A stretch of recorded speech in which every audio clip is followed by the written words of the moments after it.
initiates for the flame. You are now programmed to drop dem draws.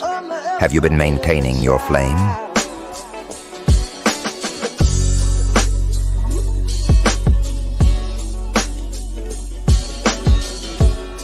You underestimated your child.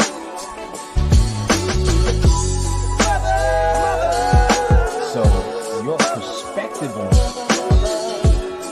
You underestimated your child.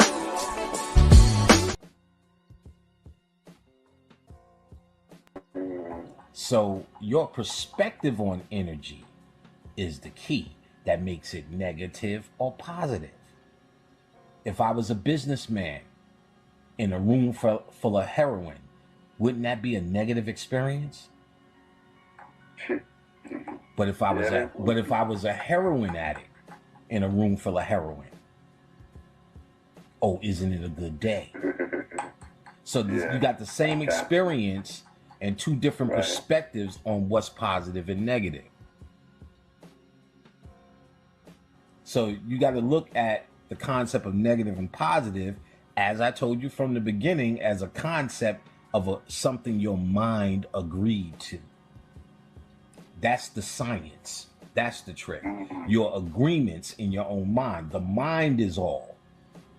So if it's all, you say it's bad, your mind says it's bad. And it will manifest in this reality as negativity or something bad. If you say it's good, it will manifest as good. What's right is what your mind makes right. They told you that in the Matrix. Your mind makes it real. I thought it wasn't real. Your mind makes it real. From the civil rights movement, first of all, before the civil rights movement, blacks were doing just fine. We were building our businesses, whatever. This was beating the shit out of white people in the economy. So all that, people always say, oh, Martin Luther King was a government agent. They don't really define what his mission was. His mission was to get you into a civil rights movement. Because once you started flying the flag for this cause, it no longer became about your individual mind. So it takes you from being independent to dependent. And along with that comes the mind state. We all depend on Jesse Jackson. We all depend on Al Sharpton. We all depend on this one or that one. Now Obama, you get what I'm saying? To free us. When the true goal of the black man is an inward journey to cultivate his mind, to be able to step up and really dictate community. You have to go inside. You have to become that light. Not just talk that light, become that light, and then you're going to attract the other motherfuckers who are seeking light. This is about enlightenment. Enlightenment is the power or the energy that you wield like a lightsaber. This universe is a holograph. That means each holograph has a point where there's a projector. Where's the projector? Your whatever you want to call your reality is being projected by you. You're here to create your own reality.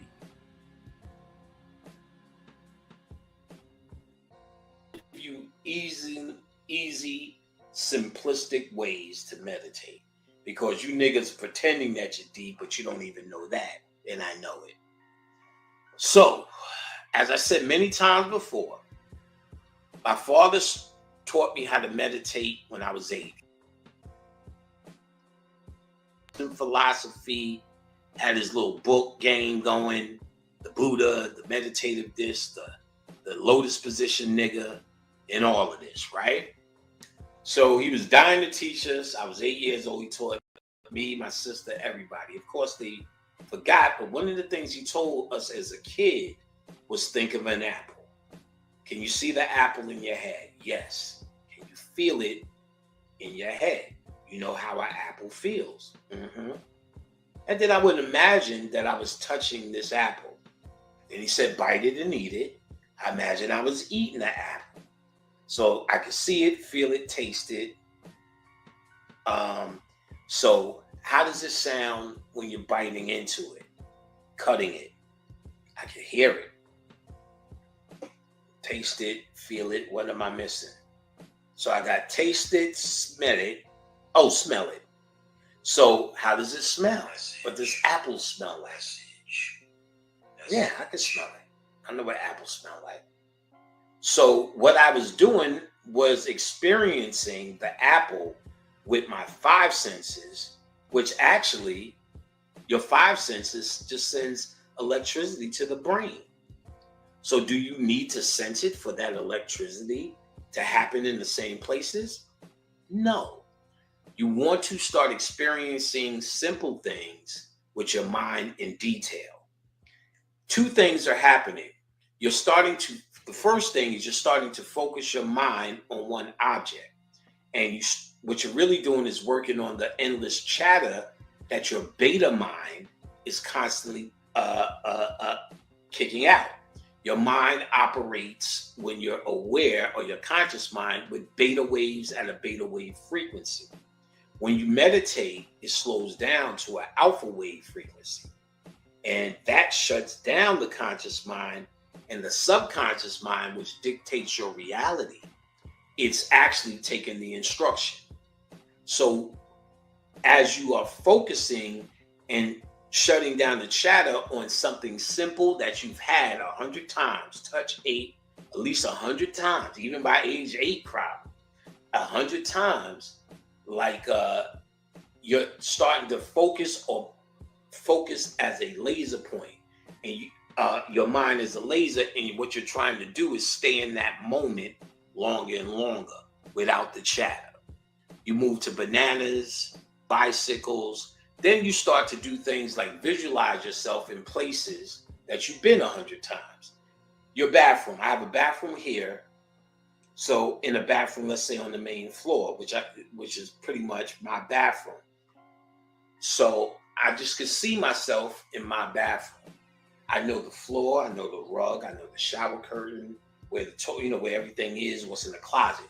So I see myself in the closet, looking at the detail. I see myself at the water. I see myself in positions that I really can't see, looking down from the ceiling, things that I physically couldn't do, but I could do it from my mind's perspective. I'm exercising my mind into going where I want to go. Ultimately, I'm practicing astral travel. All of this through your meditative practices. So you keep doing this day to day. Do you need to sit in lotus position? I found that you don't. Do you need to do any mudras or any hand gestures? I find that you don't. But if it's comfortable for you, go crazy. If it's comfortable for you, go crazy. If breathing, you definitely need to do some form of slowing down the breath and become conscious of the breath. Now, there's techniques in breath control and counting breaths. I can't count because it makes me too logical. I can zone so hard, but if I start thinking, which counting is thinking, I get it. It's counterintuitive to me. But some folks can do it. Dr. Aleem El-Bey can do it well and teaches it. DrAleemelbey.com. Go check him out, see what he offers, see how he's doing things. And he's also a brother who maintained a great deal of integrity, I will say. And so worth checking out if you don't know who Dr. Aleem is. He's been putting out a lot of videos. He's one of the most knowledgeable brothers I've ever met on the planet. And if you don't know who he is, check out Dr. Aleem. He's on YouTube. Go to his website, DrAleemelbey.com. Not only see what he has to offer in his store, but link to his YouTube and listen to what he's saying. Very good teacher. And he teaches all the techniques for healing with breath. So that's an option. So you do what makes you do good, but just to meditate, you don't have to do that. I never sit in lotus. I sit or lay and get busy. Another thing that I believe is a myth, well, I don't even have to say I believe, I know because I do it, is you need absolute quiet. What you need is something that keeps your mind on one track. So the apple, the banana keeps your mind on one track. The bathroom upstairs, it's easy to stay in that bathroom. I've been in there 100 times. Shit, as much as I shit, I've been in that motherfucker thousands of times. You understand what I'm saying? So then you go to your grandmother's house. Then you start practicing on places you may have never been. Pyramids, Eiffel Tower. And what you're now adding to your scenario is imagination. You already are visualizing things that you already know. So now you're adding imagination. And as I pointed out, imagination and visualization is the key. Now, this was always something that's happening. You should have been doing this as calisthenics, because those push-ups, now you can flex your muscle. You understand? Now it's flex time. Because your mind and the power of your mind is now lined up based upon this phage lambda, or this Beetlejuice given to you by the cosmic wind or the breath of Shu, is now lit and all over the place, and it moves as bacteria.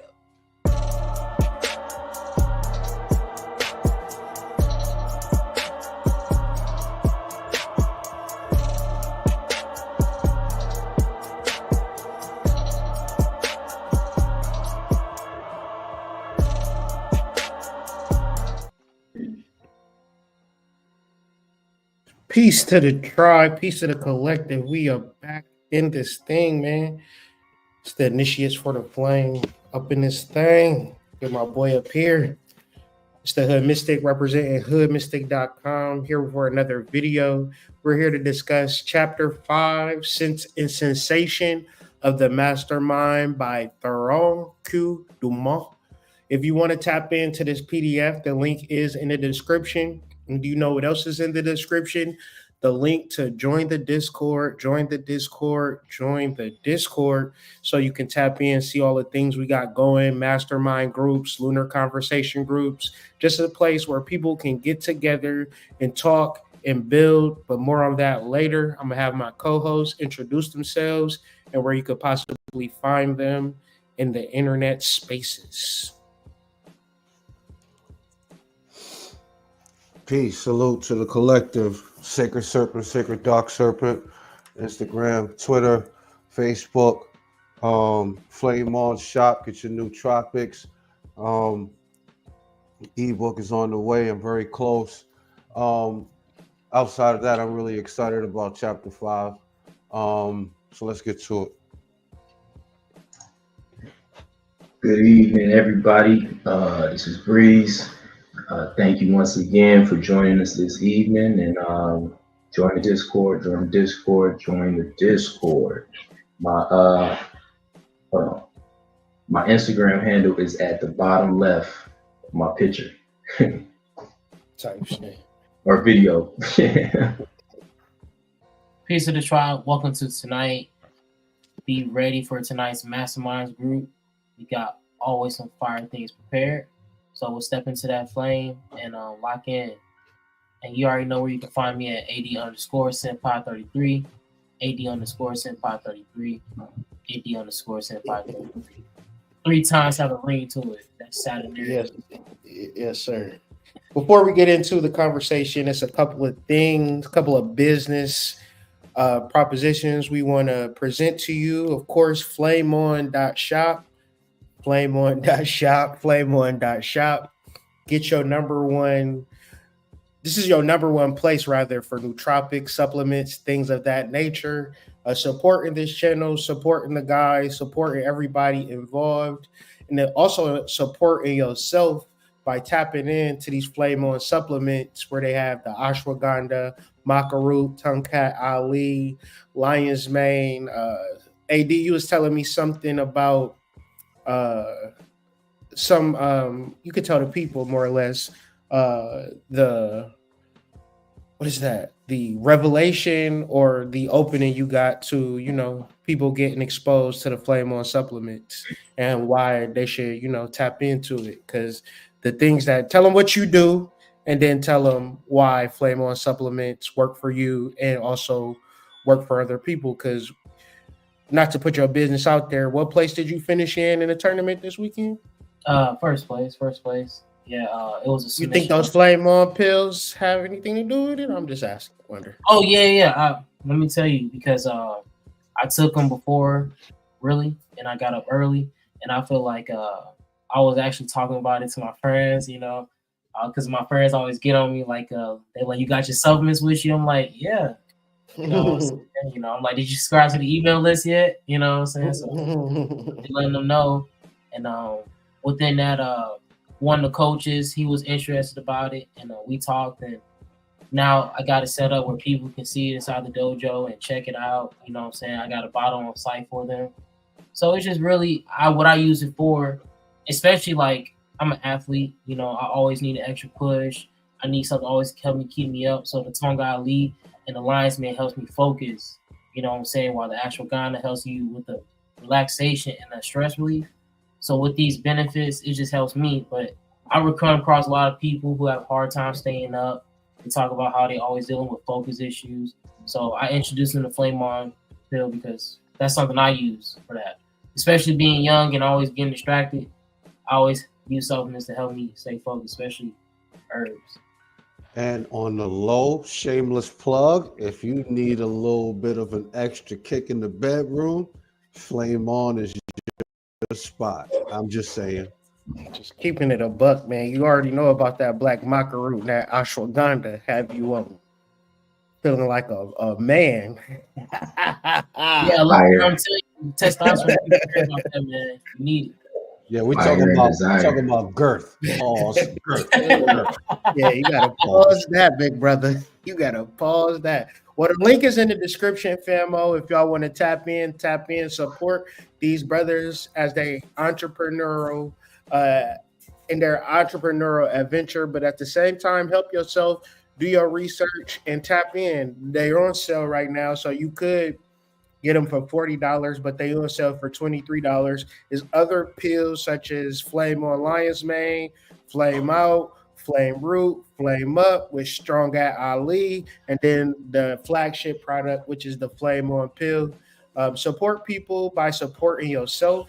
This is how we tap in. This is what I've done for years, by providing value to the community, but also providing value to themselves, because no scams and no fucking. But with all of that being said, like I said it earlier, we want to talk about community in reference to the year of community. This is the year of Saturn. It's an 8-year. And Saturn is in sidereal Aquarius. Aquarius is ruled by the 11th house. The 11th house is community. So when we reference the Discord and we reference these videos, when we reference ourselves as a collective, Initiates for the Flame, we're referencing Saturn and Aquarius because this whole initiative has started this year while Saturn was in Aquarius. So I will hope the panel and, of course, the chat give some feedback or any type of commentary on how this year has moved you into relating differently to the collective, more or less. We probably talked about doing something for a long time, but actually putting it together, being consistent. This is week 5, but we also did videos before this, but just really being consistent, showing up every Sunday, talking about these books. This is some Saturn and Aquarius type stuff. So what does that look like for you guys in real life? And I know, AD, you wanted to bring this up. I know you have a clear and succinct example of how it showed up for you. Yeah, really just being in the community, and also with that Saturn, you know, we always gonna have the restrictions and things gonna take our time, but like I think that's a good thing, you know, when we just jump into stuff and not having a plan or intention or purpose and just meeting people and not bringing value to them or ourselves, which is bringing a self a disservice. But being in the community and really trying to establish, you know, a name, or even not in the name, if you're not trying to focus on that type of stuff, just trying to be a part of your community and knowing people.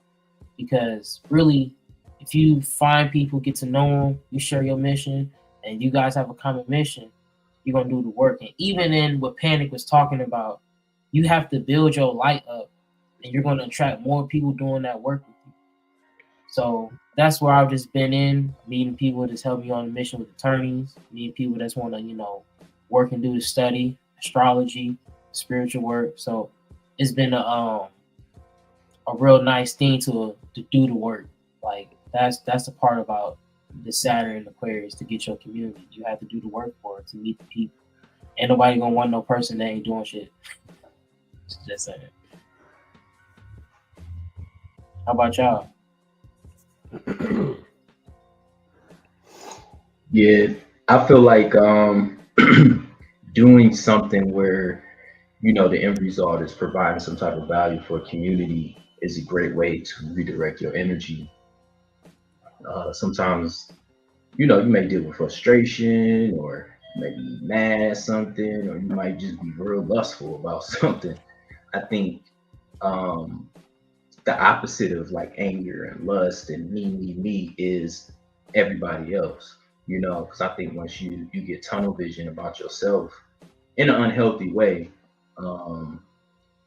you take away from your capacity to serve and give to others and do things, for others that may be needed.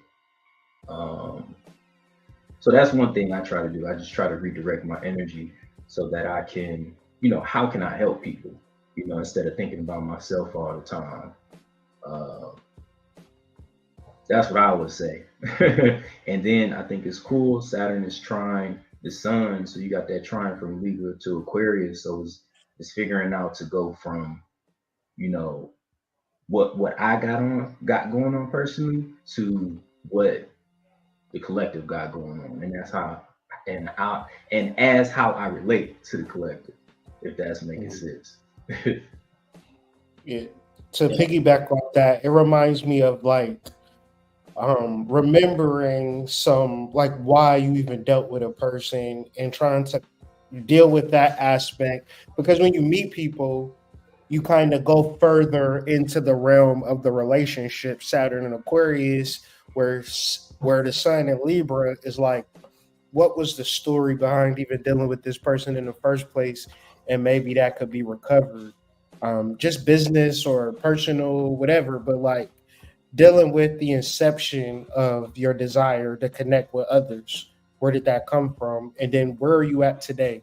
Where Saturn will put in some limits and boundaries that, our mind might not have.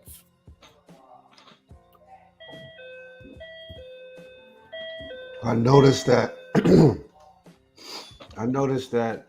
anything that I set out for myself to do this year, almost all of it has come to fruition, but it has only flowed properly when I've made myself available.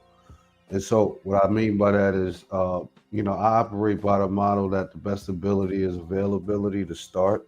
So like, I try to make it my point to be available to my team, to my squad, and whatever it is that we set out to do, whatever goals we have for the collective and for us as a group, like I put those things front and center, and then I flow myself off of that, right? So like, if there's any projects that need to get done, if there's anything that's coming up that we need to crunch for a deadline, whatever it is, I want to make sure that my team knows that I'm available to handle whatever it is that they need to delegate in some other form or fashion. So I think, again, like I said, the best ability is availability, and my whole objective is to be available to my squad, and my stuff takes care of itself off of that.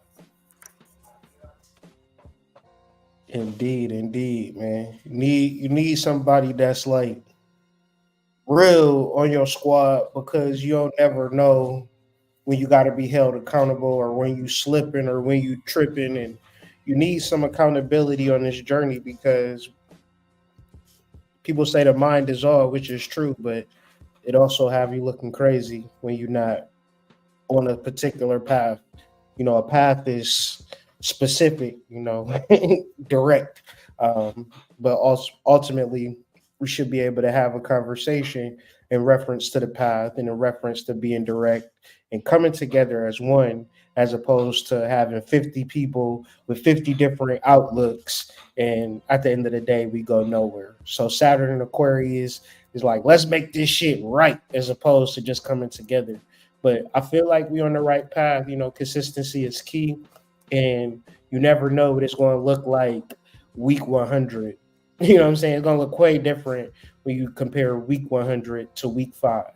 So with that being said, let's segue into Chapter 5, the Mastermind. If you want to tap into the PDF, the link is in the description. Y'all can keep up with us every Sunday. We're going over a chapter of this book, The Mastermind. Hence, we started a mastermind. Let's deal with a book that's dealing with the subject.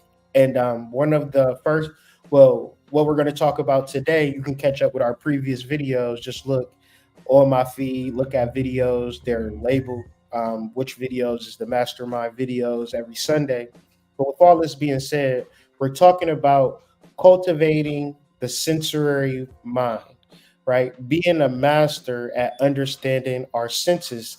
And at first, this is a difficult subject to wrap your mind around. So it requires reading this a couple times to grasp it and understand it. That's why I added the Panic videos, because Panic talks a lot about this in his lectures vicariously, but this is how I kind of grounded it and it made sense. But hopefully we can do the same for you. So after we go through these slides, I'll open it up to the panel and also open it up to the chat to, you know, feel free to add your 2 cents in, how this message resonates with you. Go ahead and like the video if you haven't, put a 1 in the chat. If you're watching this video post live, comment some things that you took from this video. It all helps the algorithm. It all lets YouTube know that you guys like these videos, and they'll share it to more people. We'll grow the brand. We'll grow as a unit. We'll grow this. We'll grow the well, of course, grow the Substacks, but grow the Discord. And the most important thing, though, is for you to join the Discord. Keep the conversation going outside of these YouTube videos, and also build community. So with all that being said, the Mastermind, Cultivating Sensory Mastery from Theron Q. Dumont's The Mastermind, explores the power of sensory cultivation. This chapter emphasizes developing and controlling our senses to achieve mental mastery. So, whenever you're trying to build, whenever you're trying to understand how to take your consciousness or your meditation to the next level, you have to deal with the foundation. And so Theron Q. Dumont, he explains the foundation of consciousness through raw materials, sensory input, the basic things that you listen to with TV shows, with music, with movies, your house, your family. All this is input for the foundation of your consciousness. Another way that you can understand this is when you start listening to guided meditations, start listening to Abraham Hicks, that's going to change the raw materials that you input into your consciousness. Part 2, quality information. Redefine sensory perception ensures high quality input. So I remember it was this young lady, she used to listen to these Tybro tapes. And if you don't know what Tybro is, go on that website, tybro.com. The man got meditations on there for $10,000. Just the audio that people will meditate to, spend $10,000 on this meditation. Well, for her, her foundation of consciousness was to get high quality information to meditate on. Some people are into that, but I'm just using that as an example, as this creates a solid foundation for advanced mental processes. So with those two things, right, in what area would y'all guys help the collective in sourcing out quality information and raw materials for your foundation of consciousness? Like, what are the things that you tapped into to open you up to a higher level of meditation? Lieber Null and the Psychonaut. That was my first joint. I'm never gonna lie to you. Yeah, for me, it's this book called Celebration of Breath by a woman named Sandra Ray, and it just talks about like conscious breathing.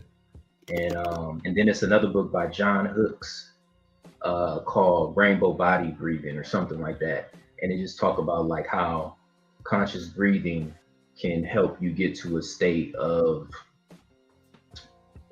to an altered state of consciousness. You know, once you slow your breathing down, and then they talk about like something called rebirthing, where you could get into a rhythm of breathing to where like you literally are dealing with like birth trauma at this point. Um, it's by John Hooks, but it's spelled JAHNHOOK.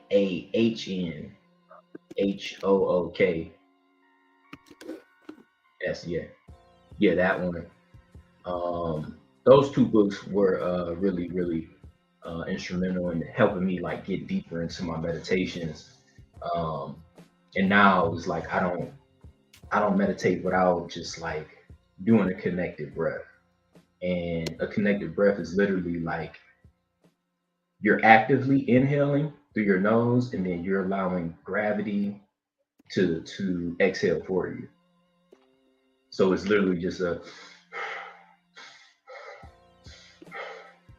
where you breathing in, and then all you're doing is breathing in, and then you're allowing, you can almost look at it like you allowing spirit to exhale for you. And you just keep doing it, and it'll help you relax, it'll help you focus. And then also, I forget which Montauk Chia book it is, but just look him up. He got a lot of books about circulating your energy. But through like conscious Is it breathing, cultivate in the Tao or this one right something, here? I think it might have been that. Yeah. This the Healing one, right? energy through Tao. Yeah. Yeah. So like those three books from conscious connected breathing and having focus on different areas of your body, it helped me get into a deeper meditation. Um, and just to like to interact with my organs and really understand like, damn, I got a diaphragm, I got lungs, my liver is over here, my kidneys over here, and like Chinese medicine, and just understanding that really helped me fall into like a state of peace and be able to get even deeper in my meditation.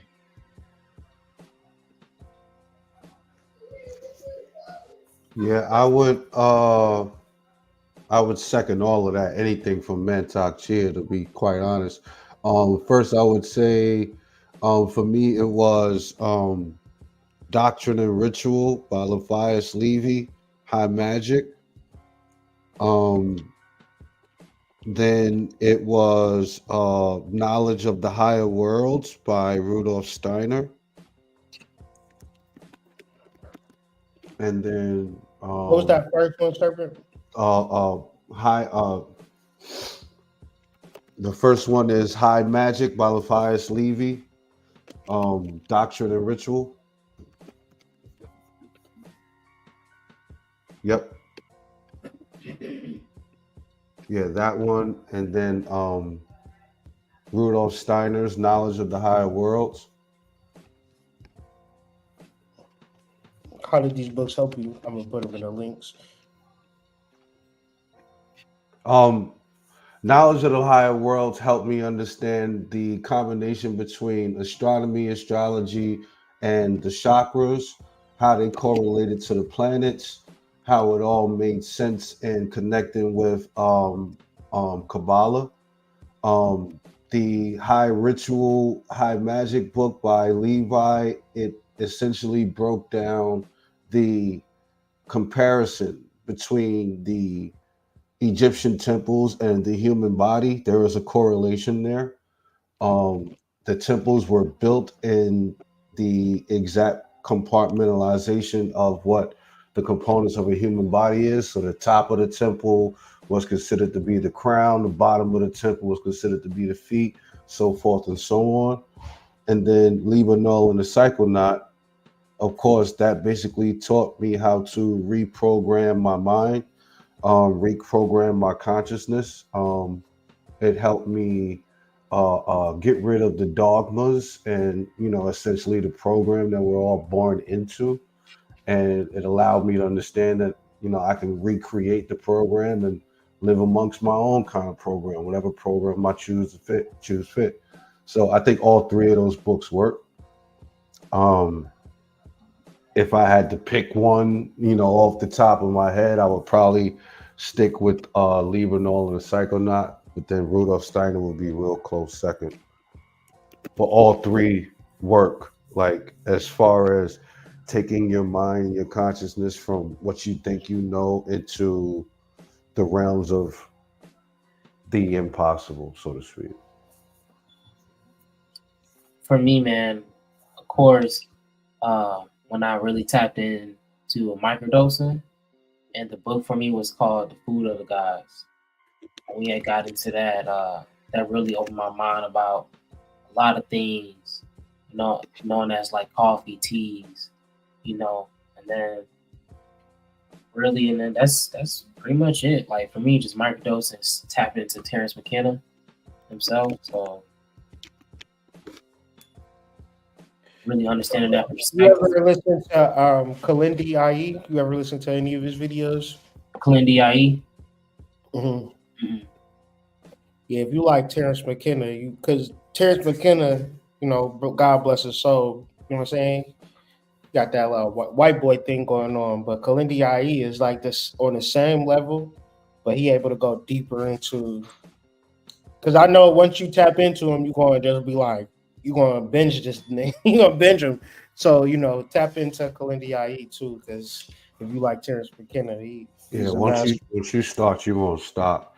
Yeah, you're going to be locked in. That's crazy. Last one, Mushroom and the Sacred Cross.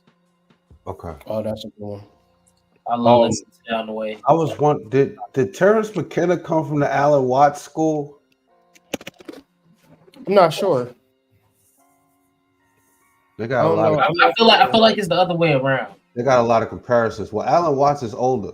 Okay. They sound alike, and you know what I'm saying? Like it is like a relationship, but I never heard them mention each other. Yeah. But they got the same space in YouTube where they got a bunch of lectures that you could just like tap into. Yeah, Alan Watts is dope. I listen to Alan Watts meditation while I'm sleeping and shit. This shit is dope. We'll tap you in. So we laid all of this stuff out. We put like 10 books in the chat in reference to building a foundation. What you heard was brothers not just saying they watched a YouTube video, nothing wrong with a YouTube video, but they actually did the work in their free time and spare time to develop this foundation of meditation and connecting that meditation to your thoughts, to your breathing, and to your consciousness. What does this do? Well, it allows you to critically think. And what is that? Accurate sensory data will enable you to think better, which will allow you to have better, precise analysis and decision making. So this helps you in relationships. This helps you financially. You win your own little bubble in your own little world. But in able to thrive in this, you have to develop a mode of critical thinking. So in chapter 5, he goes into explaining the ego and how it more or less controls our ability to meditate or not. So if you're not aware of how your ego is controlling you to pull you away from your meditation, then you won't never even think to meditate. One's in the chat, when your ego isn't in control, do you meditate? No, you trying to, enjoy life. But in order to deal with the spiritual side or that mastermind, you have to relinquish some of the ego's control. How does the ego control you? It controls you through senses. The first is perception. If you look up the etymology of sense, it's basically saying that your sense is your ability to perceive. So senses just tell you if something is good or something is bad. How else does the ego control you? by focusing on specific stimuli. So once the brothers started focusing on Libernal and the Psychonaut, that allowed you to think differently because you was focusing on something differently.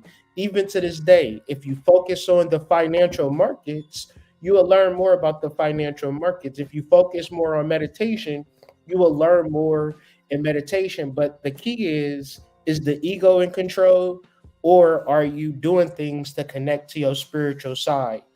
Finally, after you perceive correctly and you have the right focus, how do you master this focus over time? As they say, practice makes perfect. So, in the mode of you guys' meditation practice or spiritual development, how important has repetition been for you to relinquish the ego's control over your spiritual development? And I want to add in another question: do you feel when the ego is infiltrating in between you and source creation? Well, with the ego, what I notice is that if the way I know if the ego is in charge is if I ask the question whether I really feel like doing a particular thing. Whenever I get to a point of asking myself if I feel like doing something, then I know the ego is the one asking that question. Um, but the repetition through meditation and the consistency of it, and being persistent within it, it allows for one to let go of the concept of, am I doing something right? Should I be doing this? Do I feel like doing it? Does it matter if I do it? All of those things only come up when the ego is inserting itself, and the ego is the overseer, so to speak. So like the more reps that I get, the more consistent I am with those reps, and the more proactive I am in getting those reps in order for me to stay consistent and to keep everything balanced. That act and those acts alone together, like they alleviate the pressure of feeling the need of asking those questions. Those questions never come up when I'm stoked in the repetition of it. And in the front of my mind, as well as in the back of my mind, purpose is what's driving me. So whenever purpose is not in the forefront, whenever purpose just took a break for a second, like then I know that the ego is in charge and I need to check myself. So the ego plays as like this filter. And like whenever I allow the ego to ask the questions, that lets me know that the ego is in charge.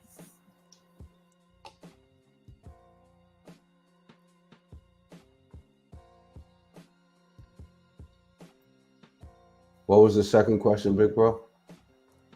You answered the second question. I was just more or less saying, have you ever, like, in reference to mastering and having a level of understanding of your spiritual development, how has repetition been an assistance in your spiritual process, or do you like just be random about it? Like, was you meditating amazingly the first time you did it, or No. did it allow you? Did you have to implore some repetition to get you to a higher level in your practice? Yeah, the intent that I set going in is zero intent. So like when I say zero intent is that I'm not looking for a particular expectation once this meditation is over. So the idea is just to ground myself in the reps of it, back straight, head facing forward, continuous but steady breathing, and at the same time focusing on a 0 point, a nothing point. Sometimes I start with an apple, sometimes I might start with a lemon. Once I get to a sensory point of contemplating the smell of whatever it is that I'm using as a totem at that particular point for that meditation, then I can space myself out from there.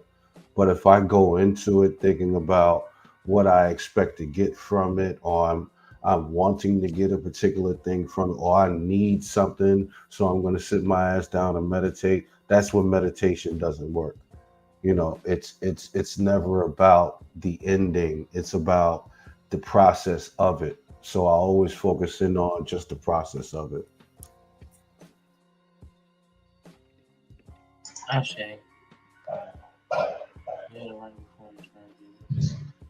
Yeah, no, real talk. I'm happy you pulled that up for.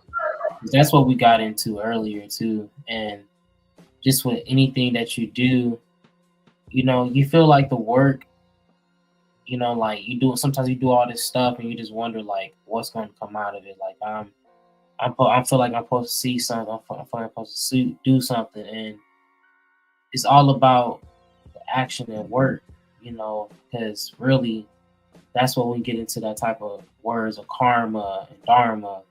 But like really when you focus on your action and work at hand, that's really your reward. That's something like I'm understanding like the work is my reward. Can no one take that away from me? Can no one deny that? People might not like you. You know, you might be in a field where people feel like the way you do it is not all that, but at the end of the day, your work talks for you. That's when you, and as a young man, when you learn how to embody that, you're gonna have respect of all types of people because they're gonna respect you for your work, especially how you carry yourself. So like that's something I've been learning from my meditations and for my work because, you know, at first I was just like, it was cool and fun using imagination, but sometimes I used to wonder, like, you know, what am I getting out of it? I had to just do more learning and more studying to understand the purpose of the action, to use it to build intention and reason. Ashe. Through repetition, through the things that we're talking about, I've been able to perceive more than just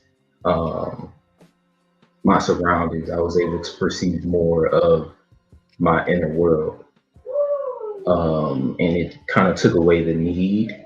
So basically, I know when the ego is stepping in when I'm favoring more of the outside world, you know, whether, you know, I'm always laid up trying to, you know, fill up on my on my woman and stuff, or, you know, I'm like, oh man, I want a slice of cheesecake. And those things are fine, you know, but when I find myself wanting it in excess, for the most part, a lot of times I'm not meditating consistently.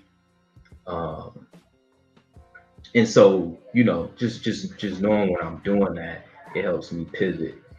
And it is sometimes difficult to get back into that state once you're, you know, for lack of better words, just enjoying life, you know, just enjoying your senses, your favorite TV show, your favorite food, having sex, you know, these things, there's nothing wrong with these things. It's just when you do it in excess, it's real easy to be pulled out of your spiritual practices.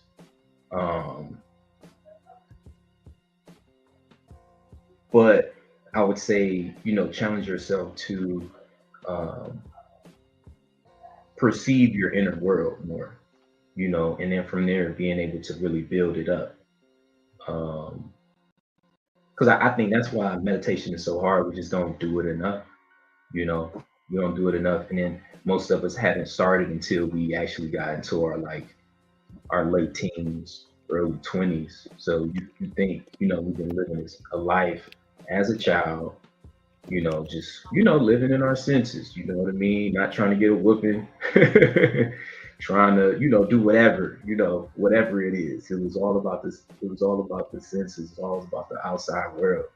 And so I say that to say, give yourself grace, you know, wait until you like, I don't know, 50 to see how you really got it balanced, you know, because we got to remember we spent a long time of our lives as children not knowing things, you know, and only until, in my opinion, until I got to like 30, that I feel like, okay, I'm starting to get the hang of it. I actually feel like an adult. So I would say that, you know, usually when I'm meditating less and enjoying cheesecake, sex, and my favorite TV shows when the ego stepping in. Mhm. Mhm. um, yeah, anything that's pleasing to the senses is what the ego wants. Mhm. That's what the ego wants, and you just gotta just kind of have like a I don't want to keep like talking about it, but I think you just need a line of defense per se, or just a way of handling it. Like, okay, I'm doing this a lot. How can I pull myself back? You know, Mhm. sometimes fasting is a good way to do it. Um, Being aware too. Like yeah, sometimes you're not even aware that you even doing it. that's a big key too. That's a There's a big key as switch. well. There's a And it, switch.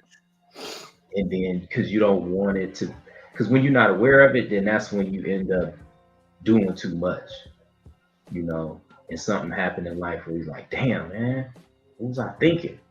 And then you go find God again, you fucked up, but I digress. Yeah, Bar. I think you gotta definitely get there before you feel the need to find God. Like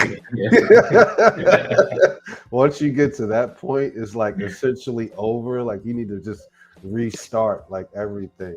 Yeah, I think also like you have to understand that there's a switch that you can flip from the observer to observing. You know what I mean? Like you can either be the participant or the observer, right? Mhm. So the participant is paying attention to how you feel, what you're thinking, what's on your mind, what bills you ain't paid, blah blah blah. But the observer is monitoring all of that, right? So going in as the observer might be a little cheat code for some people. Mhm. That's a cheat code for us all.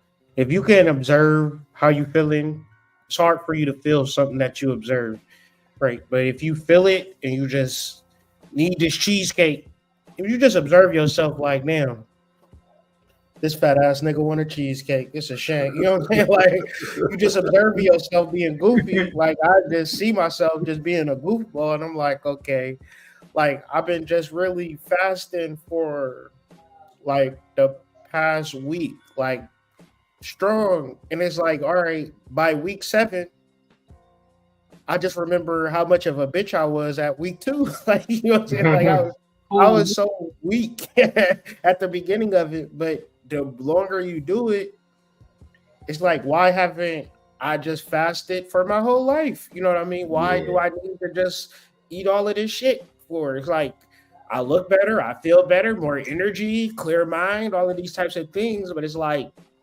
repetition. I've tried and tried and tried and tried and tried and tried.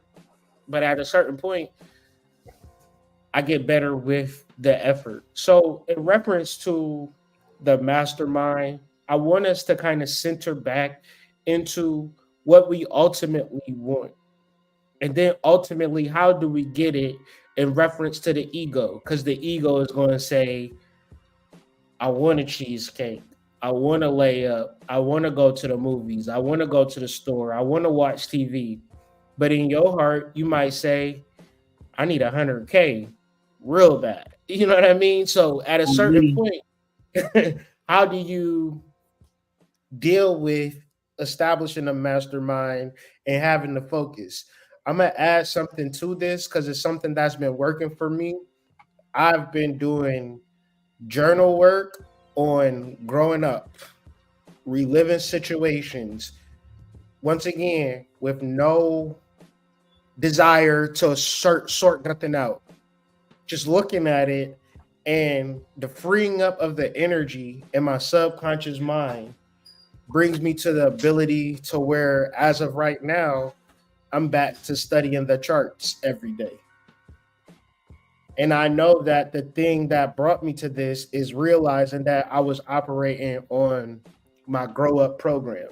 So, in reference to what I just said and what I'm about to say, in the book, it goes to you have to master your senses because if you don't master your senses, you will be distracted because there are too many things on the external world to pull you away from one, what you truly want, and your mastermind. So Theron Q. DeMont, he explains that filtering your distractions will develop the ability to filter out distractions, and this skill allows for better concentration and mental clarity. If you want a how-to, the link is in the description with the PDF that you can tap into and read for yourself. We're pulling from chapter 5. Secondly, aligning mental processes. Selective focus helps align thoughts with desired goals. So, in reference to, because we just using this as a base, not to pick on you, but in reference to the cheesecake, in reference to the sex, what does that have to do ultimately with your desired goals? If you're a sicko like me, you would say, yeah, this cheesecake is actually going to help me reach the 100K because it's going to be a recipe that I'm going to pull out of it, make my own cheesecake, and be like, yeah, boy, stop it with it. You just want some cheesecake and you want some bullshit. So if you anything like me, you got to deal with your rationalities and what you're actually doing. Secondly, when you align your mental processes, like I'm really trying to figure out how to make 100K. And it's like, how can I do that for real outside of, trading? I'm not saying that I just started trading. I've been trading for years. I stepped away from it for whatever reason, because I've realized that I wasn't on the right train to even get to where I want to get to mentally. I've read psychology books. I did a lot of work. So now it's like, all right, let me align what I'm doing with how I'm thinking. So, if I'm keep it all real, if I'm just trying to sell herbs, it might take me a year to make 100K.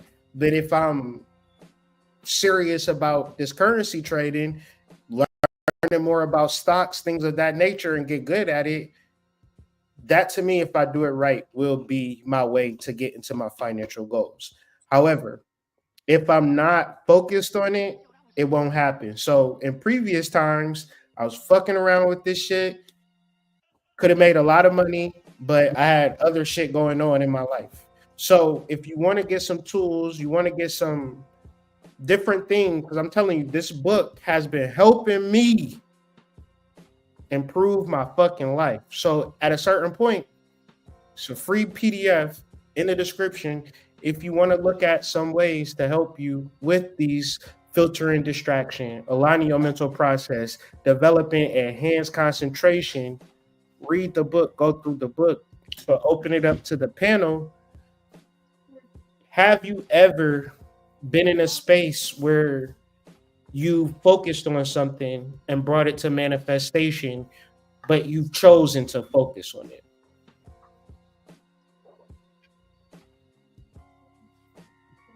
Of course. Like from a spiritual point of view. Yeah, you know how earlier we was talking about the meditating and focusing on imagery, right? And my Mars is in like the 12th house. So it's just like, my imagery on a deep level, I could just see myself doing a lot of physical movement. See myself walking to certain rooms, walking to my goals. So it's just like seeing myself doing that now and focus on it heavy by learning certain things instead of just always having the action and moving to flow. It's more of I really learned from gnosis and then learn from experience, right? Gnosis is the inner level, and the experience is like knowledge, the outer world, learning things on this plane. It's like having that balance, but really tapping into gnosis is going to help you get through the illusion, the glamour, and really dealing with your ego. Because as Hood said, them journaling prompts and the journaling is really key. Because I remember having a conversation with someone and we was talking about, is it possible to go to sleep with the same thought and wake up in the morning thinking about it again? And I said yes. And I didn't say that because I knew this information or I studied something. It's because I was journaling, I focused, I went to sleep on it, I woke up, and I was ready to go. I was locked in because I remember what I went to sleep about, dreamt about it too. So it was like I knew that from an inner level. So that's my, explanation experience to tell with the chat. to like really like tap into you? Yeah, I would say, and I like that, AD, you know, because that really made me think about what I'm about to say. When I was still in college, we used to have days where we was pulling all nighters, and basically we was at school on campus till like midnight working on shit, and they were like really big problems, like big projects, to where like my senior year we had exams and it was just one question. um, but And that was the exam, just one big ass yeah, question. just one big ass question. It had multiple parts, but it was one Uh-huh. question.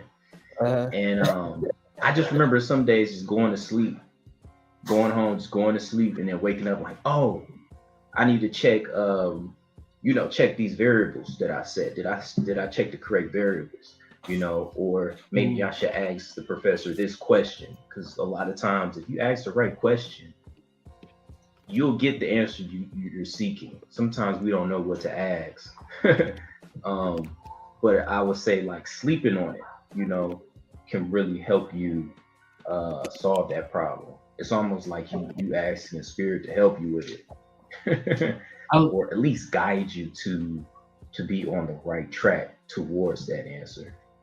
I like how you said that, bro. Like to be able to ask the right questions, you have to be coming from an inner sound center place, right? You just can't be trying to ask all these questions from ego, because when you really dwell in the spirit, you gonna know what to ask. And it's like, the saying, the master appears when the student is ready. Yup.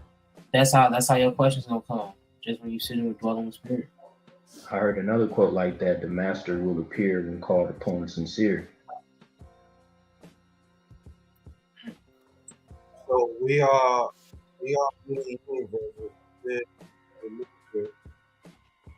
You breaking up, Serpent. You breaking up, Birdie.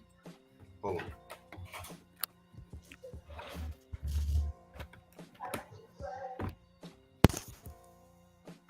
Can you hear me? Mm-hmm. Yes. We are many universes within the major universe.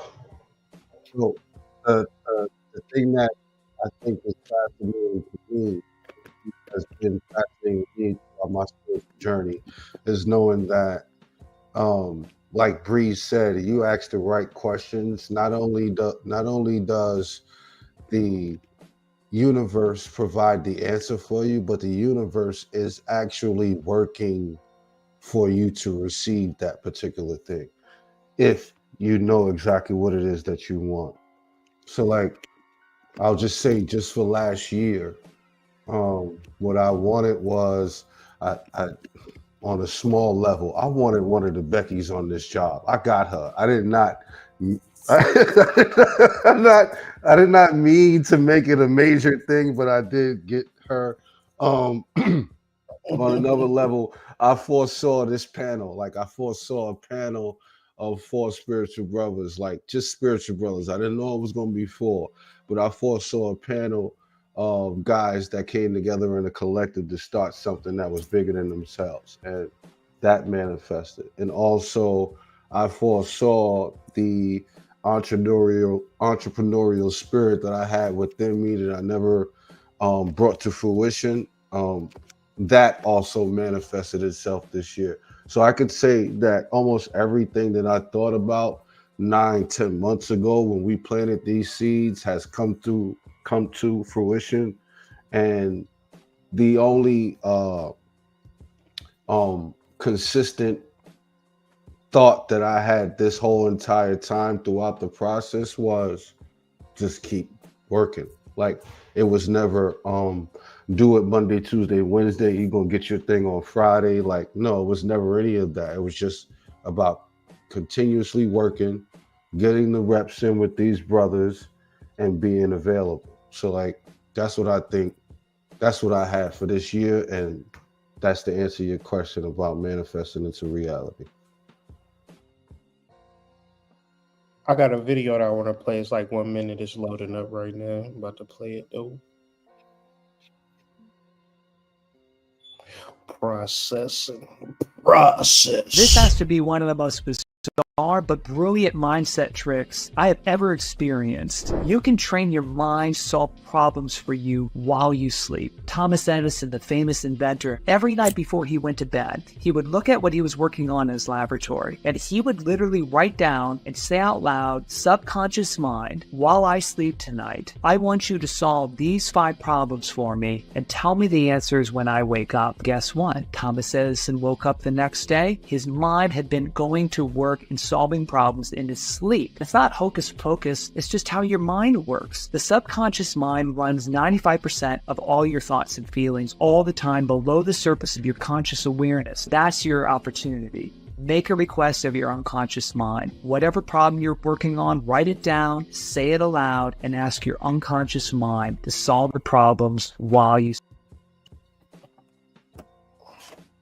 I didn't even know you was gonna play that video. I also want to say you can also do this once you get into a deep meditation, and you can ask questions. Just You're talking about theta, right? I don't know the brain state, but you know when you're in a deep state of consciousness, when you're meditating, whether you're staring into a flame, and asking those questions, or even asking the question before you meditate and just focusing on that question, or continuously asking it, like chanting it to yourself. That's another way as well. But I just think that shit's so dope, man. Like, that's just so dope to me. It's almost like another indication of like the ego doing the most is when like you trying to make everything happen on your own, when you just like trying to just do everything on your own. Sometimes and the beauty of meditation is that it's an active thing, but a large part of it is very passive. You're allowing answers to come to you. You're allowing source to give you ideas. You're allowing your intuition to inspire you and things like that. The active part is just being there, and then God just take everything, take control of everything.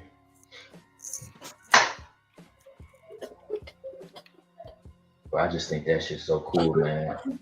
Subconscious mind is so cool, dog. It's powerful. Yeah. But working with it though is the key. Like, because if you have a bad day and you don't journal about solving a problem or whatever the case may be, you just fixated on whatever is happening. Even in reference to that bad day, you could journal to your subconscious mind to say, all right, let's solve this problem. Let's work towards this problem. And like I said, it's been a while that I've been sitting on problems or sitting on issues. I mean, my whole life since I was a child, really. So it's like really getting to the root of those things through journaling. Or just working with your subconscious mind through journaling is just so amazing when you really think about it.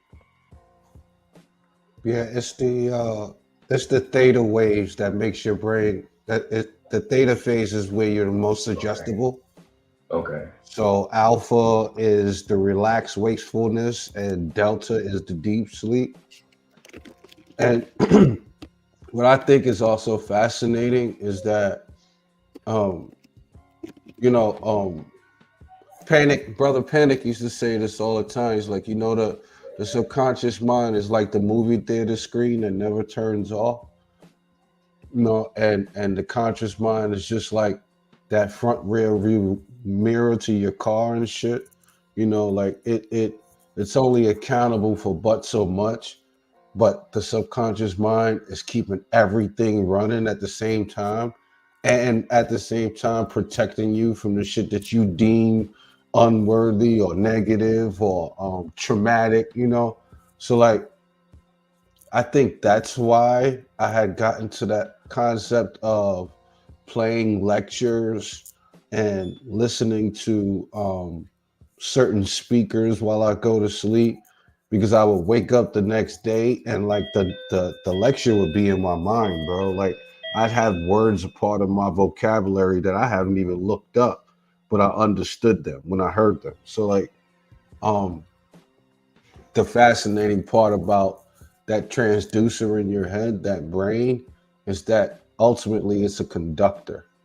You know what I'm saying? And you could either be, again, the observer of that conductor, or you could be within that conductive point and you know, be subjective to whatever it is that's going on through all of the different changes and whatnot. But I love the idea of your brain being so highly suggestible in one state that it can give you answers on the other side. Like, that shit is dope to me. I like how you said about the subconscious mind being the movie theater, like a never ending real. And it's like, you know, when we think about when they talk about like things of time travel and stuff, and you know how in the movies they'll show you how it's all the multiple doors, and or you see like a whole flash of memories and things.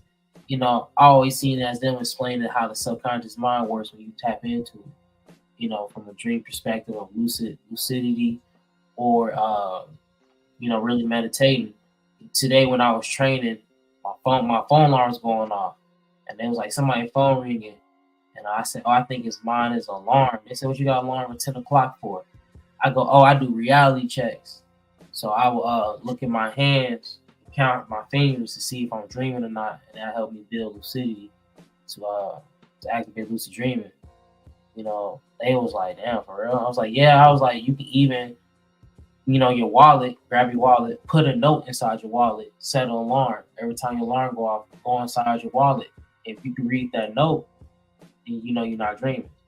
But if you can't read that note, then you're in the dream world." You know what I'm saying? So that's how you can build tricks and find things your own way. You can have your favorite book, always keep it on you, open it up, read a page. So that's the way we can create our environment and have an expanded perception with mastery over it. It's by creating a system. Mm-hmm. And new environments help create better habits. So if we can use our habits in certain environments, you know, that's how we can change them and develop them. Like if your room is set up a certain way, that's how you can access certain habits. Go into a living room and do this, basement, or go to a cafe and work. Because if you don't have that connection, you can go into different environments and have sensory overload. So if you go to a new place that you've never been and you're not aware of self, it's almost like you're just looking around, like, you know what I'm saying? You'd be super overwhelmed.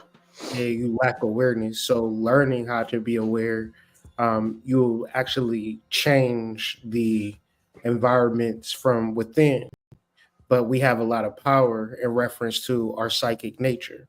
Even when you're going through negative times, it's more or less an indication of your psychic power, but it don't feel like it, because when you enter into expanded states, you also have expanded variations of negativity, that the same ways for which you unlocked the lower levels, you reach a higher level and you're not even at the highest level. You're just at a higher level and you may have to do more unlocking. So that's why I'm just reiterating journaling in reference to growing up, or journaling in reference to situations that you just still not okay with, or you still haven't got the proper understanding. Even if mentally it makes sense to you, journal those thoughts, because that person, that child that experienced that, they're not that advanced mentally. So this is also shadow. When you're triggered, you're going to be back to that place mentally that you never checked on, in reference to being a spiritual being, but now going back to heal that younger version of you that was hurt negatively through trauma, adults, children, circumstances. Like really doing that work, it expands how you look at the world. Because in reference to, I think it's Colin Tipping, he has a book called Radical Forgiveness, where you don't know that you can change the past until you do it. You can change the past, right? And there's like, well, I've been through so much. Did you really? Yeah. Or is that what you're telling yourself? Yeah, that's a key point to hone in on, because that's the issue with believing your five senses, right? Because your five senses are ultimately connected to your ego. And most of the time, they are distorted based off of feelings and emotions and intentions. So if all of those things are with occurring at the same time, you're worrying about an outcome, you're worrying about how you feel about something, and you're thinking about how it's going. Like, your senses are going to lie to you, because those things will be placed around the areas that your traumatic experiences come from. And if you have traumatic experiences, or you just might be particularly lazy for that moment or something, then your ego and your senses are going to lie to you. They're not going to tell you the truth. So I think that's key to what you just said, big bro.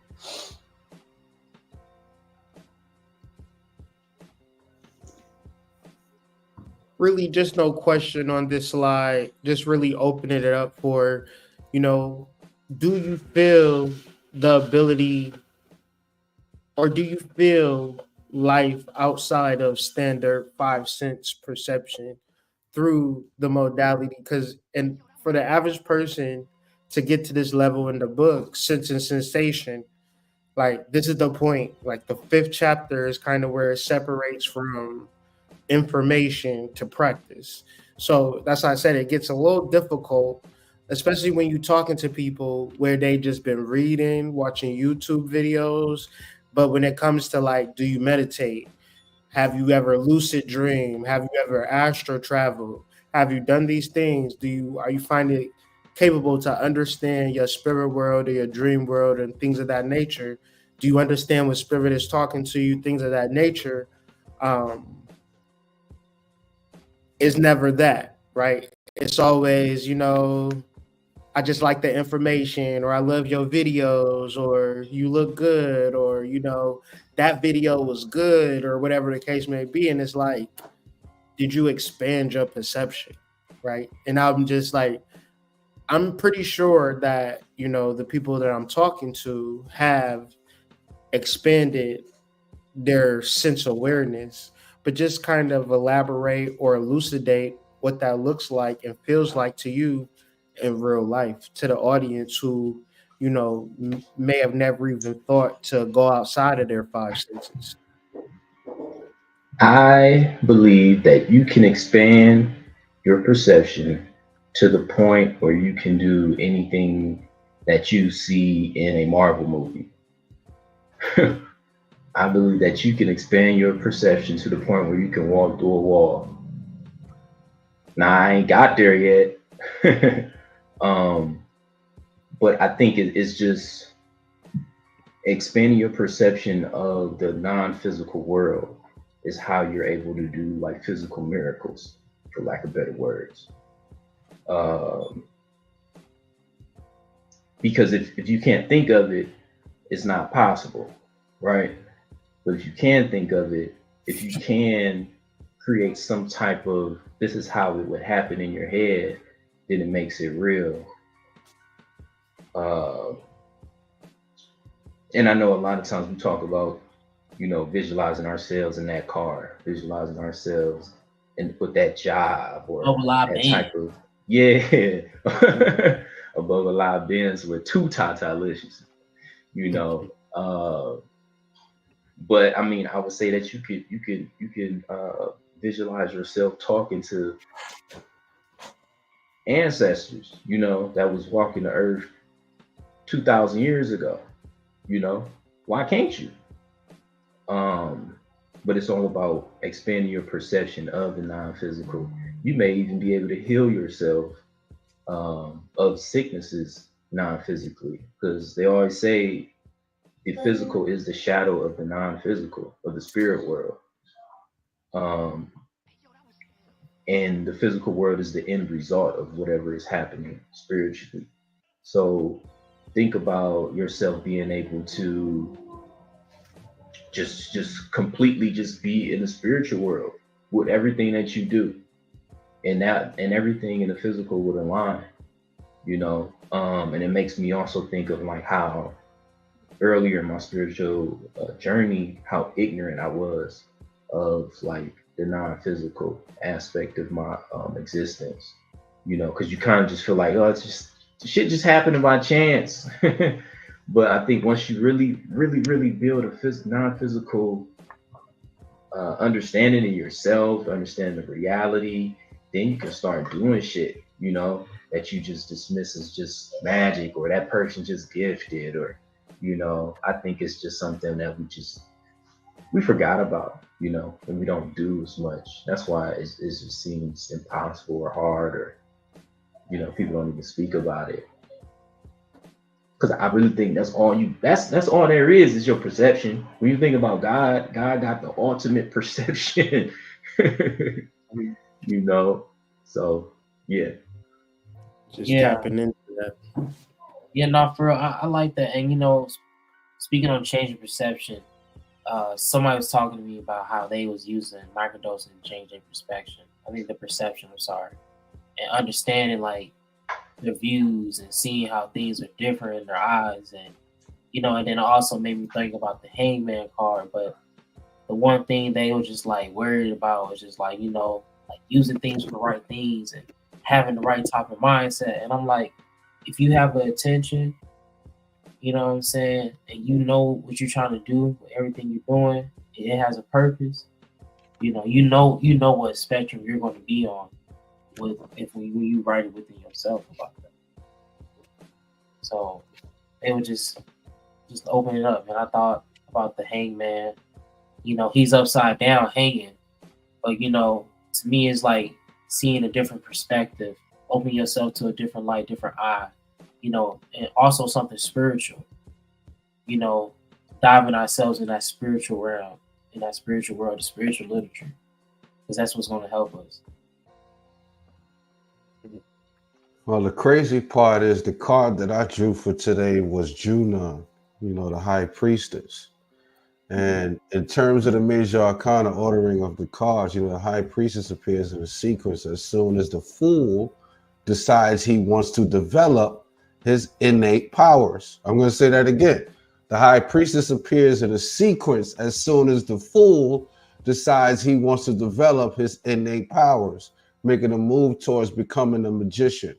So that I think that's apropos for the question and what exactly it is that we're talking about here. Like, we get to a certain point in our lives where we realize everything that we learned was bullshit. And then once you tap into the knowledge and the information and you understand that you were actually born with certain rites of passage, right? Like you were born clairvoyant, you were born psychic, you were born able to hover and do all of these fantastical things. The only problem is that society has told you that shit only happens in movies, and that all you're supposed to do is just, you know, stay black and die, right? So I think when the fool decides he doesn't want to be a fool anymore, that's when the transition happens. You know, when the student is ready, that's when the teacher appears, just like the brother said earlier. And this knowledge and doing this work, you know, that sixth sense becomes so prevalent because you actually understand and start to find out that your sixth sense is stronger than your first five, all put together. And that's the scary part when you're starting to get into this knowledge, because now you're practicing and you have the ability to practice on these things. And before you know it, you can tell how a person feels before they even come in your presence. You can tell how or which way a particular event is going to occur, how it's going to occur, how it's going to unfold. You can tap into those different levels of consciousness, and knowing that you can tap into those different levels of consciousness, it's going to be hard for you to go backwards, right? It's going to be hard for you to go back to taste, see, smell, when, you know, you can just meditate and understand what somebody is saying about you, right? And you're not even in the room. So like, I think when the fool is done being a fool and he's ready to tap into who and what they actually are, I think that's exactly what we're talking about right here. That's dope. I mean, that's a deep, because it's like innate powers, the powers that you come here with, And I said this before. I'm gonna say it again. I was reading about Carl Jung, and he was saying how we're born with this chaotic amalgamation of various past lives that just comes across as a baby crying and yelling and having no control over his faculties, only to develop an ego that is not aware of who you truly are. So you could be the best person from an ego point of view, but ultimately, if you don't deal with that chaos, level through that chaos, balance out that chaos, then it's almost hard for you to understand who you are at a spiritual perspective, from a spiritual point of view. And back to the work side of it, because like I said, chapter 5 of the mastermind is dealing directly with the work, the things that you need to do to cultivate a mastermind. And it's not ever, it sounds easy when we lay it out, but the application of it is never easy. Being present, being mentally clear, also being self-disciplined in the work in reference to what's going on in the world, what's going on in our lives. So with all of that being said, what is some tools or some tips and tricks that you guys use to stay disciplined outside of sense consciousness? Because in order to be spiritual conscious, you have to like differentiate between sense and spirit, and that's not easy. If you think it's easy, you probably fooling yourself. But in reference to this, how what are some things that y'all do that haven't been said before that keep y'all disciplined, that keep y'all on the path? For me, is reading the Bible, reading Psalms, reading the Psalms, the Torah, and the Gospel.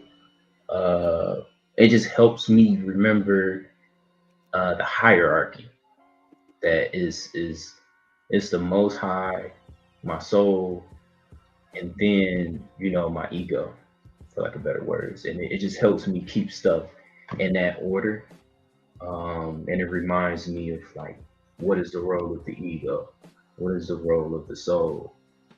Um, and it's a subtle thing, just like you were saying, Hood. It's real easy to get the things mixed up. Um, but this just helps me. It just really helps me just stay centered. Um, a mentor had called the Bible an alchemical cookbook. And it just reminds me of like, this is an alchemical process of Jabri being in this time, in this moment. It's something that I'm learning, and to really learn that lesson is just keeping stuff in alignment, keeping stuff divinely aligned. Because it could be aligned, but that don't mean that it's divine. Um, so yeah, I would say that, and then anything else like studying mythology, a lot of those stories in mythology helps me um, reflect on the soul, reflect on the spirit. And that usually helps me. Yeah, I would say observance and things I'm not invested in. So my number one go-to is always going to be get away from all devices. But sometimes that's not that simply done if you're, in the presence of other people, or like I work a lot, my 9 to 5, or you have a lot of stuff going on. Sometimes you don't have the ability to get away from devices.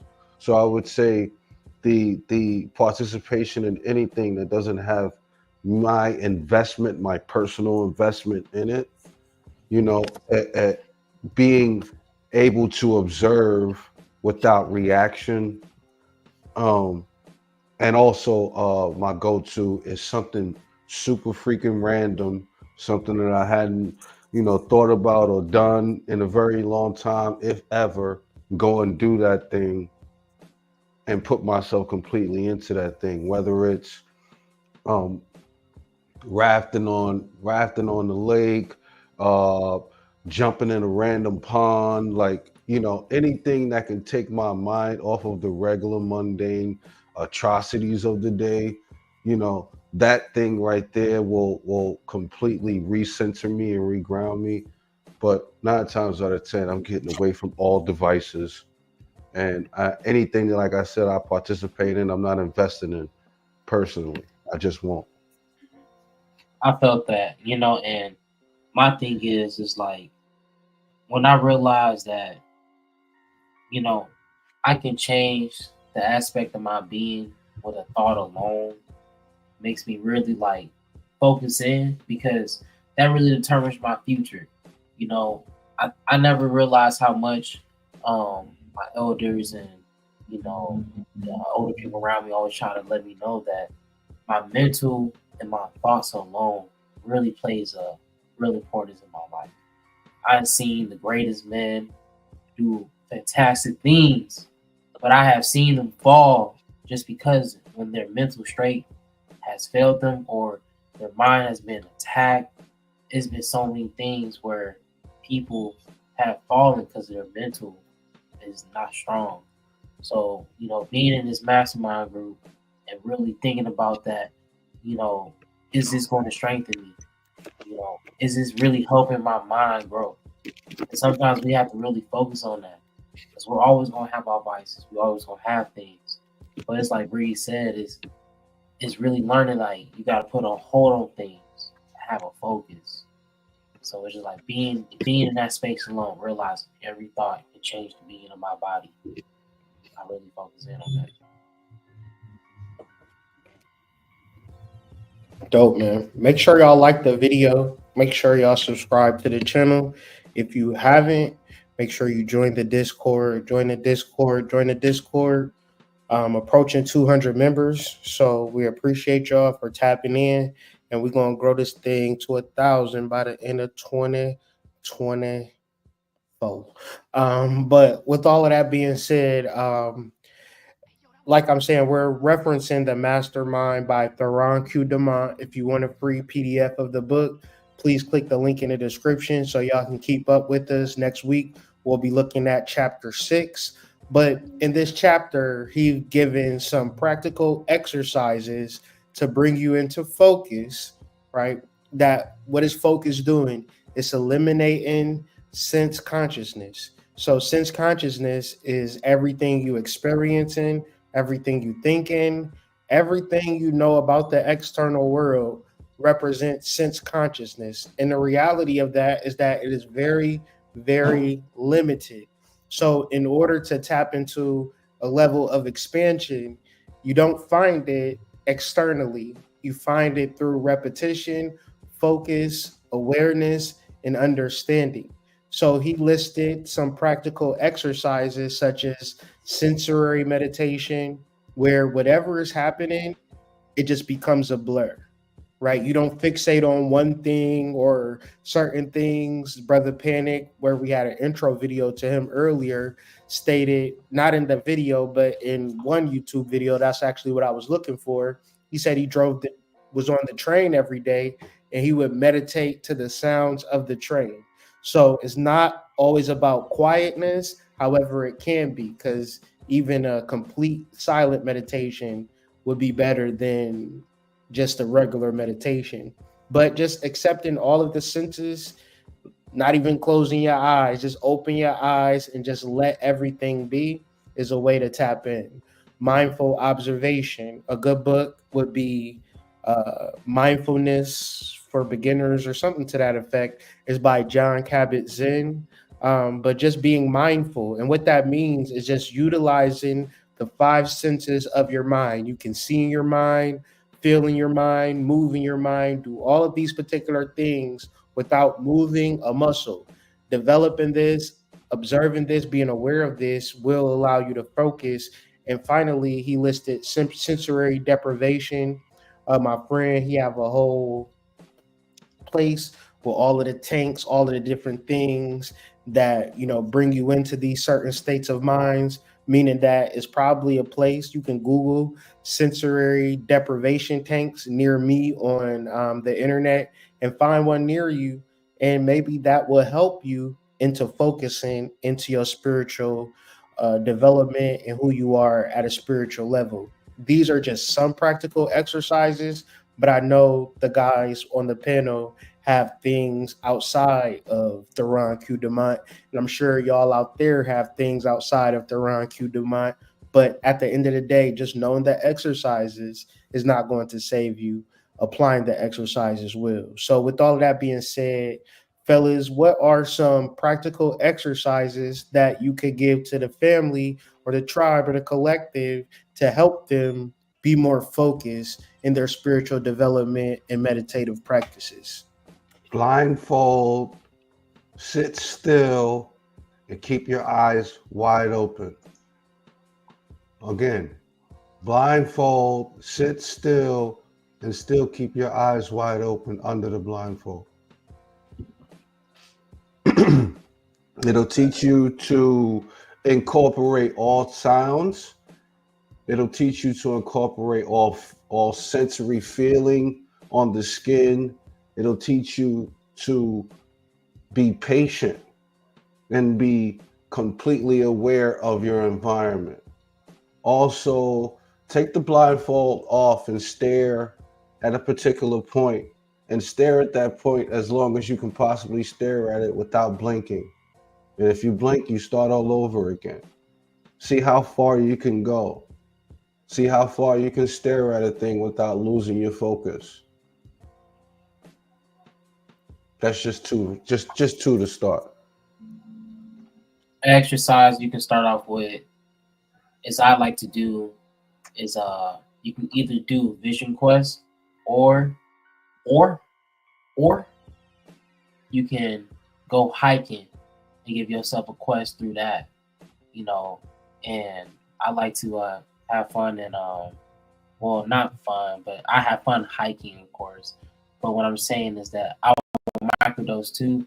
I'll take no phone, only for contact, no music, and I'll go out there and I will have a focus on my mind and heart, and I'll meditate before I go walk, and I'll do it in hour, 30 minutes. You can go longer, but that's the limit. And once you come back, journal. I'll do that. I love to do that. Especially if you go to the mountains or heavy forest area, heavy mountain, river, lakes. I almost forgot cold water. See how long you can sit in cold water. Yeah, that cold plunge, boy. That'll bring the fear out of you. Cold shower. You might be afraid to do it. Hey, But cold That's you what shower. I'm saying. that third Man. eye. That's what I'm saying. That'll bring the fear out your ass. The one that I would say is kind of what I spoke about in the beginning of the video was that conscious breathing, the conscious connected breathing, and merging the inhale with the exhale, but getting to the point where the inhale turns into the exhale, and doing it early in the morning. Like if you wake up at like 4 in the morning, I don't care if you got to be at work at 9. Just get up, get in the shower, and just sit in front of a flame and stare into that flame and focus on breathing and just do it.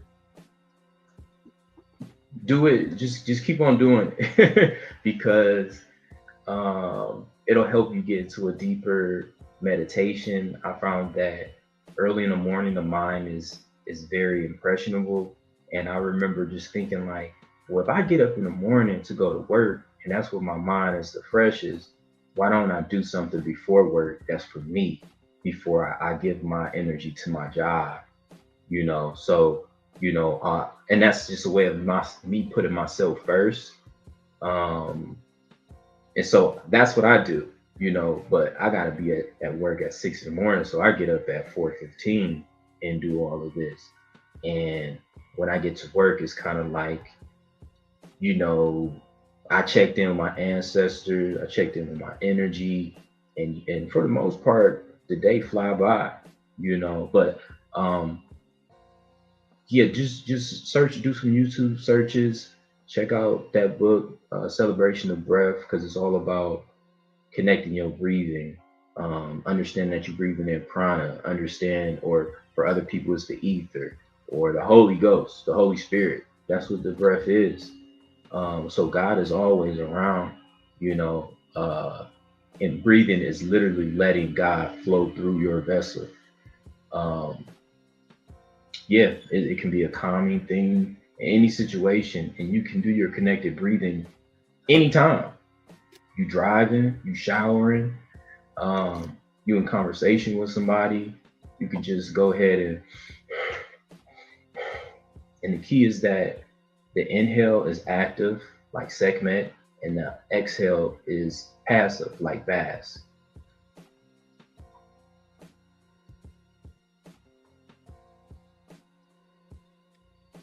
Beautiful. I mean, these tips is useful if y'all able to listen and y'all on the spiritual path. And you know, if you utilize these things and consistent and develop, you'll get beyond that first level. And in reference to the levels of consciousness, understand that there are levels. You and commit in the comment in the chat, comment on the video. What stage are you at, and what steps are you taking to get to the next step? Me, I'm a beginner. No. I don't know, man. I would, you know, it's kind of like in reference to the type of ego that I do have. I don't ever want to be like at a level where I'm acting like I'm somewhere where I know I feel like I'm not, no matter how people look at me or whatever the case may be. Like I'm forever learning, and I still feel like a baby when it comes to this information because I'm still learning, I'm still developing, and it's all hitting me and it's all making different connections. So at this point of my life, you know, I might feel like I'm at the stage of a master. But what does that look like? And how do I show up at an integral point of view, like outside of YouTube or outside of writing a book or doing a Substack? What does my meditative process look like in reference to becoming a master? So I would say I'm right in between advanced and a master because I know I could tighten up when it comes to practice. But I know like once I turn my practice on, it's going to change my reality. So, you know, the ego might be scared in reference to that, or, you know, might not be ready. But, you know, it's just all in learning what we have been talking about, implementing these things, getting up, meditating, journaling, practicing lucid dreamings, but doing things outside of sense consciousness to understand who we are as a spiritual being. So, in the comments in the chat, what level are you at? What steps are you taking to get to the next level? And I'll also open that up to the initiates to answer that as well. I would say that I'm like advanced intermediate, and I say that because I'm aware of the work that's before me. And I could say it's still fun for me. It's still enjoyable. I can still approach this without feeling like I know everything. I really enjoy trying to act like I don't know nothing so I could be aware of like some fundamentals, you know, like what we talking about. Like a lot of stuff is fundamental, you know, being able to focus your attention, understanding that the expansion of your perception is everything. You know, we talk about shadow a lot. Imagine having complete perception of your shadow. What kind of person would you be? Mm-hmm. You know,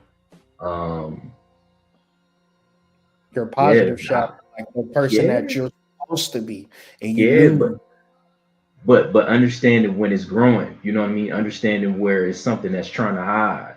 You know, like your perception is just like, okay, I can deal with this right now. I need to limit myself in this space. I can be an expanded version of myself in this space right now. Perpetually. Like, because I know where I'm going, because I have full awareness. So it's like It's not for nothing. It's not in vain. It seems that way if you don't do the work. However, Hmm. it all correlates to living in a better reality than you was in yesterday. It's almost like, you know, the Fool card. I relate it to Pluto, and it starts out as a seed, you know, and you know, as you go through your spiritual journey, you're going from a seed or an acorn to an oak tree, you know. Yeah, yeah. Yeah, Stay fresh, have fun. I would say for me, I started it a few years back, but I restarted it again because my ego wouldn't let me get to it. So, um, in the cycle knot, it says to tape a needle to the ceiling and focus your consciousness in on the needle to see if you can move the needle. So before I started it and I tried it and I gave up after like week 2. And that's only because I wasn't consistent with it and I never really believed that I could do it anyway. Right. But now it's just like, yeah, like you're gonna have to prove to me that I can't do it because so many other things that I've seen, there's no way that you're gonna tell me that I can't do this with my mind. Until it's proven that I can't do it, I'm gonna keep trying until I can do it. But also the concept of practicing arguing other people's points, I think is awesome because how many times do we go into what it is that we think that we know, and how often do we decide we're going to challenge that thing? So I feel like we do ourselves a disservice if we don't challenge what we think we know or what we think we believe every so often. So like my whole thing is I want to argue the arguments that I don't like. So that's where I'm at with that. That's what I do online. If I hop on a panel and I see a bunch of people ganging up on people, I don't care one way or another. I'll just choose the argument that has got the underdog and think it out. Just go through the whole thought process, even though I don't believe it. But I just feel like if you don't strengthen that muscle, you become cognitive Redundant. bias, Sort of like redundant, right? Echo chamber. Yeah. Don't want to really advance for real. Just want to get your booty rubbed. And at the end of the day, that's what the spiritual community will reduce itself to, a bunch of feel good stuff. But at the end of the day, what steps are you personally taking to understand who you are? Right. And where are you on that? Because a lot of times, if you haven't meditated, you don't know who you are because you're dealing with the 5 senses.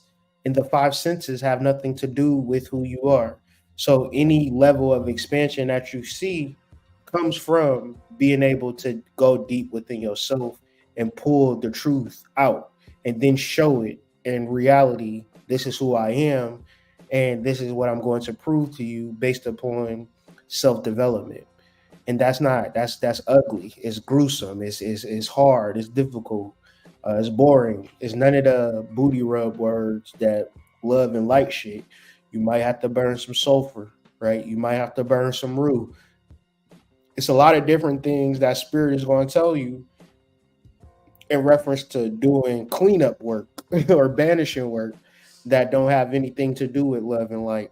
So advancement is tough and it's not easy. And it's okay to say, man, I'm a beginner. I don't even know who I am. What are the steps?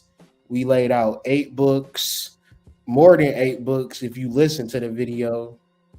Gave out techniques, got a free PDF in the comment in the description. You understand what I'm saying? So it's like the reason why is because I can't do it for you, Serpent can't do it for you, Jabri can't do it for you, AD can't do it for you.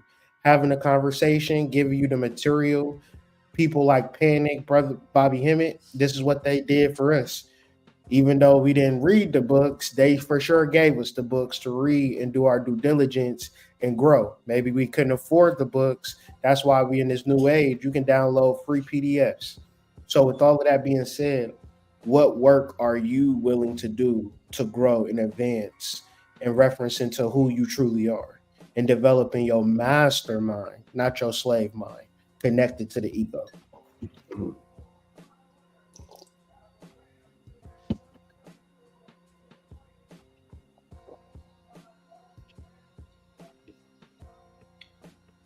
Yeah, man. If you comfortable, then you probably not getting too much work done. Yeah, if your booty getting rubbed and you feel good about everything that's going on as far as who you are and what you come here to do, it should scare you a little bit. It should get Hmm. you off your ass a little bit. It should make you think like I can't be in this place that I'm at forever. I gotta figure something out. And Hmm. with all that being said, where are you gonna go to for help? I promise you some candles, some meditation, some journaling, some subconscious mind programming. All of these particular things that we laid out are things that we have utilized in our spiritual war against ignorance, right? And so, with all this being said, we've been giving y'all 2 hours worth of information, and we don't want to overload or overwhelm the public. Just want to give out some closing messages where people can find you, just more or less of just anything you want to add to the conversation before we get out of here. And once again, join the Discord, join the mastermind group. It's been helping me tremendously be accountable and grow myself from an inward journey to an external reality.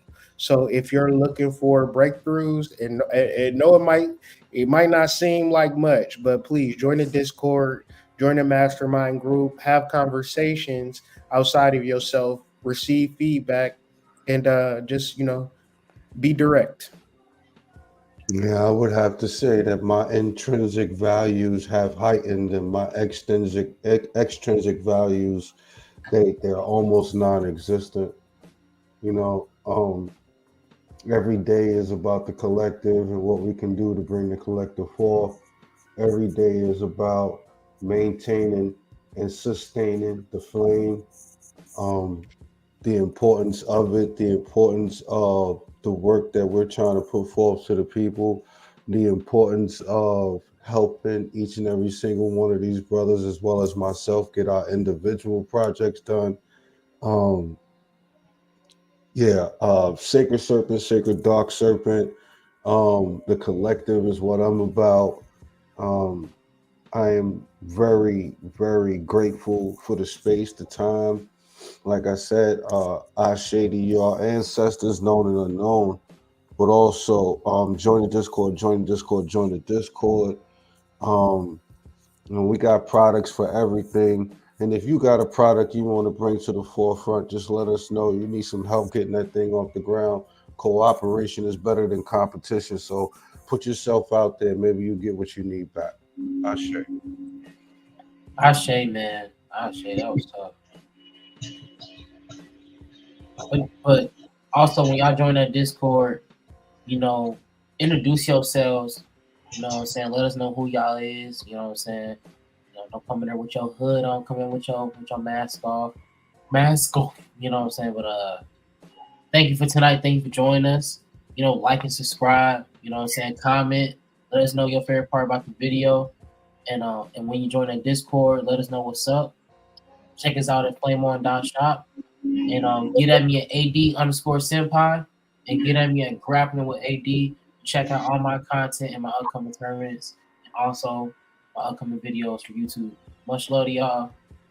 And please, White Rabbit Psychedelics. You ready to change your perception and perspective?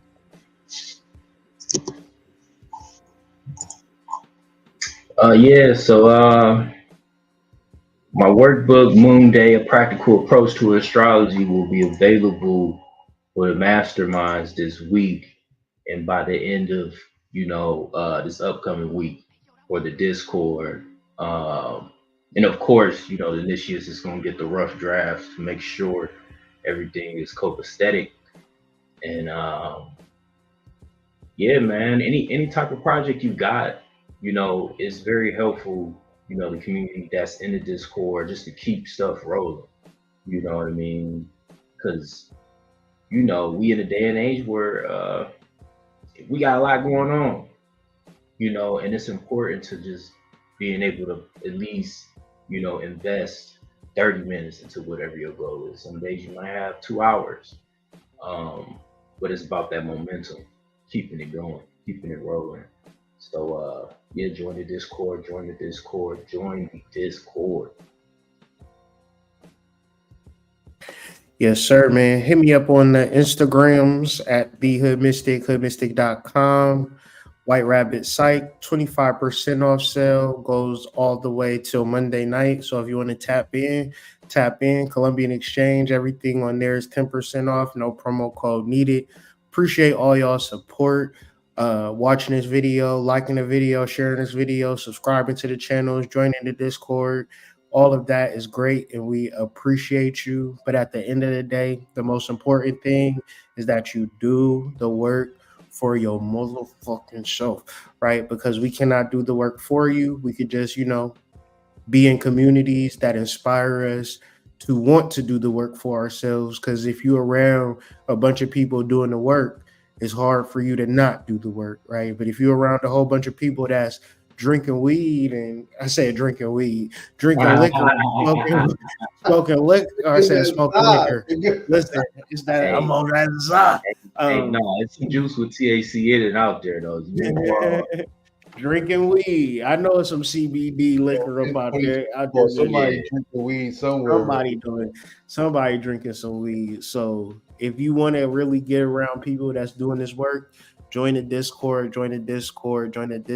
We appreciate y'all for rocking with us. And with all of that being said, man, we will see y'all in the next video. Hopefully, or not hopefully, not working through hope. We have a scheduled Monday Lunar Conversations, episode 3, where we're going to be tackling the moon, where it's at in our charts, things of that nature, how it's showing up in real life. So join us, and be a part of the conversation by joining the Discord, and we will catch you all on the flip side. So with all that being said, peace. We'll see y'all in the next video. Initiates for the flame. You are now programmed to drop dem draws. Have you been maintaining your flame?